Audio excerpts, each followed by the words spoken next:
Mga bilang Kapitulo 19. Sakripisyo ng pulang guya. At sinalita ng Panginoon kay Moises at kay Aaron, na sinasabi.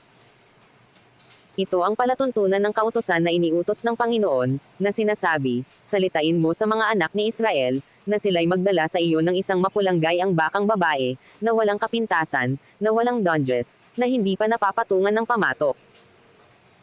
At ibibigay ninyo kay Eleazar na saserdote, at kanyang ilalabas sa kampamento at papatayin ng isa sa kanyang harapan. At si Eleazar na saserdote ay dadumpat ng dugo sa pamamagitan ng kanyang daliri, at magwiwisik ng dugo na makapito sa dakong harap ng tabernakulo ng kapisanan. At susunugan ng isa sa paningin niya ang gayang bakang babae, ang balat ni Yaon at ang laman ni Yaon, at ang dugo ni Yaon, sangpo ng dumi ni Yaon, ay susunugan niya. At ang saserdote ay kukuha ng kahoy na sidro, at ng aisopo, at ng kulay grana, at ihahagi sa gitna ng pinagsusunugan sa gayang bakang babae. Sa kalalaban ng saserdote ang kanyang mga suot at kanyang paliliguan ang kanyang laman sa tubig, at pagkatapos ay papasok siya sa kampamento at ang saserdote ay magiging marumi hanggang sa hapon.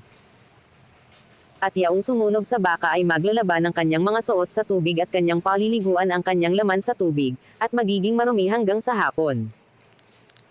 At pupulutin ng isang taong malinis ang mga abo ng gayang bakang babae at ilalagay sa labas ng kampamento sa isang dakong malinis, at iingatan ukol sa kapisanan ng mga anak ni Israel na pinakatubig para sa karumihan, handog nga dahil sa kasalanan. At yaong pumulot ng mga abo ng gayang bakang babae ay maglalaban ng kanyang mga suot, at magiging marumi hanggang sa hapon, at sa mga anak ni Israel at sa taga-ibang bayan na nakikipamayan sa kanila, ay magiging isang palatuntunan magpakailanman. Ang makahipo ng bangkay ng sinumang tao, ay magiging marumi na 7 araw.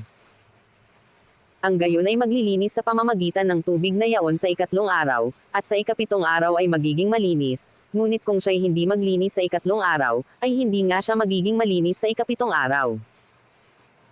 Sinumang humipo ng patay, ng bangkay ng taong patay, at hindi maglilinis, ay ihahawa ang tabernakulo ng Panginoon, at ang taong yaon ay ihihiwalay sa Israel, sapagkat ang tubig para sa karumihan ay hindi iniwisik sa kanya, siya'y magiging marumi, ang kanyang karumihan ay sumasa kaniya pa.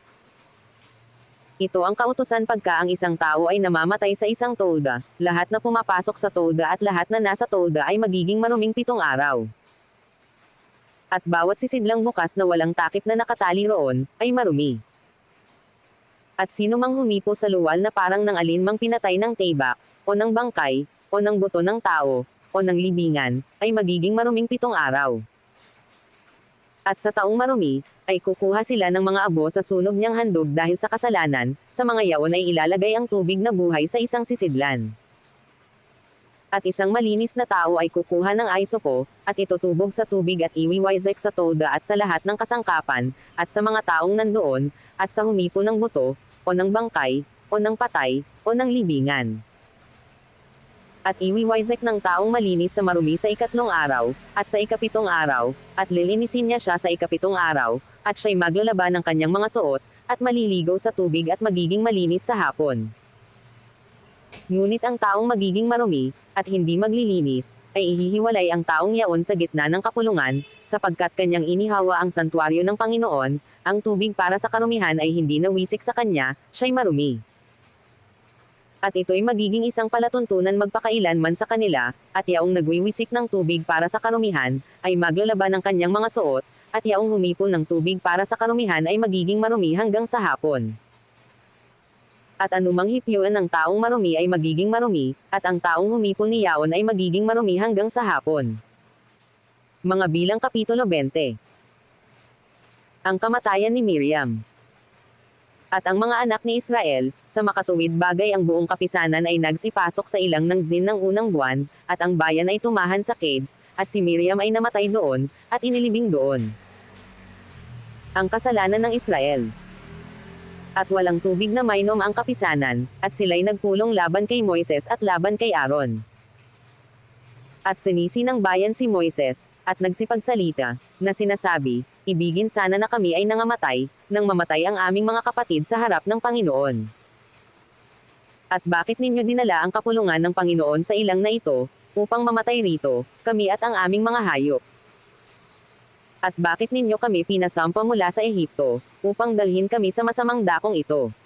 Hindi dakong bukirin, o ng igos, o ng ubasan, o ng mga granada, at wala kahit tubig na mainom. At si Moises at si Aaron ay umalis sa harap ng kapulungan at napasa pintuan ng tabernakulo ng kapisanan, at nangagpatira pa, at ang kaluwalhatian ng Panginoon ay lumitaw sa kanila. Ang utos ng Diyos. At sinalita ng Panginoon kay Moises, na sinasabi, hawakan mo ang tungkod, at pisanin mo ang kapisanan, pisanin mo at ni Aaron na iyong kapatid, at magsalita kayo sa bato sa harap ng kanilang mga mata, na ibibigay ni Yaon ang kanyang tubig, at ikukuha mo sila ng tubig sa bato, sa ganito paiinumin mo ang kapisanan at ang kanilang mga hayop. Ang kasalanan ni Moises. At kinuha ni Moises ang tungkod sa harap ng Panginoon, na gaya ng iniutos sa kanya. At pinisan ni Moises at ni Aaron ang kapulungan sa harap ng bato, at kanyang sinabi sa kanila, makinig kayo ngayon, mga mapanghimagsik, ikukuha ba namin kayo ng tubig sa batong ito? At itinaas ni Moises ang kanyang kamay, at pinalong makalawa ang bato ng kanyang tungkod, at ang tubig ay lumabas na sagana, at ang kapisanan ay uminom at ang kanilang mga hayop. At sinabi ng Panginoon kay Moises at kay Aaron, sapagkat hindi kayo sumampalataya sa akin upang ipakilala ninyong banal ako sa mga mata ng mga anak ni Israel, kaya't hindi ninyo dadalhin ang kapisanang ito sa lupain na aking ibinigay sa kanila. Ito ang tubig ng Meriba, sapagkat sinisi ng mga anak ni Israel ang Panginoon, at siya'y napakilalang banal sa kanila. Tinatanggihan ng Edom ang pagdaan ng Israel. At si Moises ay nagutos ng mga sugo sa hari sa Edom mula sa Cades, na ipinasabi, ganito, ang sabi ng iyong kapatid na Israelita, talastas mo ang buong kahirapan na dumating sa amin. Kung paanong ang aming mga magulang ay bumaba sa Ehipto, at kami ay tumahan sa Ehipto na malaong panahon, at inalipusta ng mga Egyptyo kami at ang aming mga magulang. At nang kami ay dumaing sa Panginoon ay dininag niya ang aming tinig, at nagsugo siya ng isang anghel, at inilabas kami sa Ehipto, at, narito, kami ay nasa Cades, na isang bayan na nasa dulo ng iyong hangganan. Isinasamo ko sa iyo, na paraanin mo kami, sa iyong lupain, hindi kami dadaan sa kabukiran o sa ubasan, hindi kami iinom ng tubig sa mga balon, kami ay manunuwid sa maluwang na lansangan, hindi kami liliko sa dakong kanan ni sa dakong kaliwa man hanggang sa maraanan namin ang iyong hangganan. At sinabi ni Edom sa kanya, huwag kang magdadaan sa aking lupain, baka kita'y salubungin ng tibak. At sinabi ng mga anak ni Israel sa kanya, kami ay aahon sa lansangan, at kung kami ay uminom ng iyong tubig, ako at ang aking mga hayop, ay pagbabayaran ko ang halaga, pahintulutan mo lamang ako na makaraan ng aking mga paa na walang anuman. At kanyang sinabi, huwag kang magdadaan, at si Edom ay lumabas laban sa kanya na may dalang maraming tao, at may malakas na kamay. Ganito tumanggi si Edom na paraanin ng Israel sa kanyang hangganan, kaya't ang Israel ay lumayo sa kanya.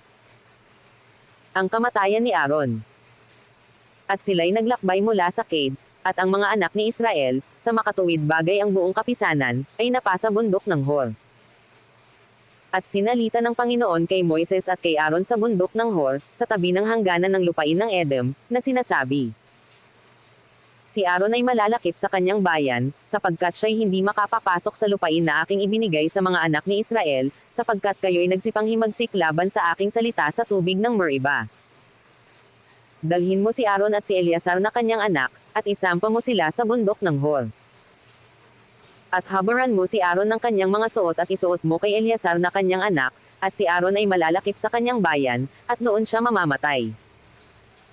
At ginawa ni Moises gaya ng iniutos ng Panginoon, at sila'y samaampo sa bundok ng Hor sa paningin ng buong kapisanan.